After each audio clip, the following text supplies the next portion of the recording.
pagi. Nah, jadi pada kesempatan hari ini saya diizinkan untuk menyampaikan renungan. Oke, sebelum kita masuk dalam renungan kita, marilah kita bersatu dalam doa. Mari teman-teman kita bersatu dalam doa. Ya Bapa, saat ini kami anak-anak-Mu ingin menyampaikan renungan pada pagi hari ini. Kami memohon kasih dan karunia-Mu supaya Engkau hadir di tengah kami yang hendak memulai renungan pada pagi hari ini. Berkatilah anak-Mu yang akan menyampaikan firman ini dan berikanlah hikmat dan akal budi dan kepintaran yang dari-Mu supaya anak-Mu ini bisa menyampaikan renungan dengan baik. Terima kasih Tuhan. Haleluya. Amin. Oke, shalom semuanya. Jadi pada kesempatan pada pagi hari ini pada pagi hari ini saya diizinkan untuk menyampaikan renungan. Nah, jadi sebelum tadi kan kita sudah berdoa. Nah, sekarang kita mulai masuk ke firman ya. Jadi tema yang saya ambil pada pagi hari ini adalah mengikuti kehendak Tuhan. Nah, jadi definisi mengikuti kehendak Tuhan itu ya kalian berserah kepada Tuhan. Apa kata Tuhan itu kalian ikuti. Jadi kalian tidak ngeyel, kok gini sih Tuhan, kok gini sih, saya nggak mau kayak gini. Nah, itu nono ya teman-teman. Nah, sebelum itu marilah sebelum masuk ke firman, mari kita buka Alkitab kita. Yuk, kita buka Alkitab kita di Lukas pasal 22 ayat 42. Nah, saya bacakan ya.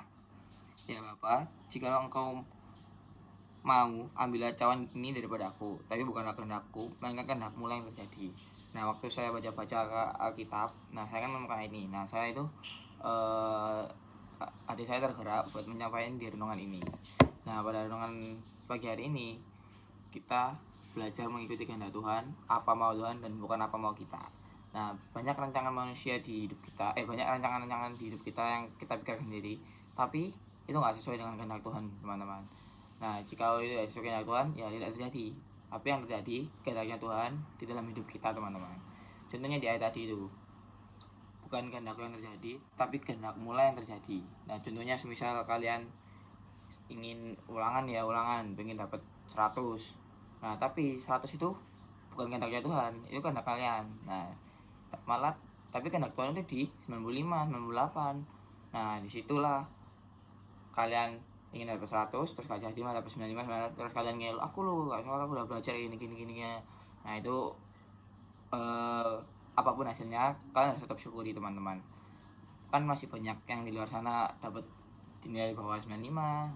Nah, contohnya kayak misal pengen ranking 1, udah bekerja keras nih ya. Tapi rencana Tuhan kan nggak ranking 1, ranking 2 aja misal gitu.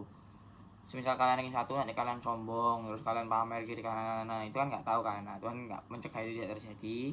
Makanya itu Tuhan menyiapkan kalian dulu, jadi dari kasih ranking 1 dulu. Jadi semua itu mengalami proses terlebih dahulu, teman-teman, nggak langsung instan gitu. Kalau semisal langsung instan gitu ya nggak ada. Jadi ini orang instan aja perlu direbus dulu. Nah, gitu. Nah, apa ya, dulu sih aku masuk 13 ini temanya. Dulu aku mau masuk 13. Nah, itu aslinya nggak mau di 13, maunya aku di SMA 6. Cuman nah tadi balik lagi, banyak rancangan Tuhan di hidup kita, tapi banyak rancangan manusia di hidupnya masing-masing, tapi kehendak Tuhan lah yang terjadi. Nah, ya, maka dari itu mungkin kehendak Tuhan bukan aku di SMA 6 tapi di 13. Nah, puji Tuhan aku bersyukur di 13 ini bisa ketemu kalian, bisa ketemu Pak Erik, bisa ketemu teman-teman. Nah, jujur 13 ini pertamanya nggak expect kalau ada kelompok rohani, terus ada SKP yang begitu erat, begitu peduli pada satu sama lain. Nah, terus ketemu teman-teman yang kayak jago basket, terus jago apa, terus kayak segalanya lah. Semuanya aku bersyukur bisa masuk 13 ini karena Tuhan. Oke, teman-teman. Mungkin sekian renungan dari saya pada pagi hari ini. Kurang lebihnya mohon maaf. Tuhan Yesus memberkati. Nah, itu tadi sekian firman dan renungan dari saya pada pagi hari ini. Mungkin bisa menjadi rema dan bisa dicontoh di kehidupan kalian sehari-hari. Jika kita awal dengan berdoa, mari kita tutup dalam doa. Mari teman-teman kita bersatu dalam doa. Ya Allah Bapa, terima kasih atas firman-Mu pada pagi hari ini yang penuh dengan kehidupan, dan aku tidak pernah ingin meremehkannya. Terkadang perhatianku mudah terusik, tapi aku tahu bahwa Engkau memberiku kekuatan untuk bertahan. Tunjukkan kepadaku bagaimana cara merenungkan firman-Mu agar aku tidak melanggar perintah-Mu. Ajarilah aku memproseskan hubunganku dengan-Mu dari segalanya. Dalam nama Tuhan Yesus, haleluya, amin.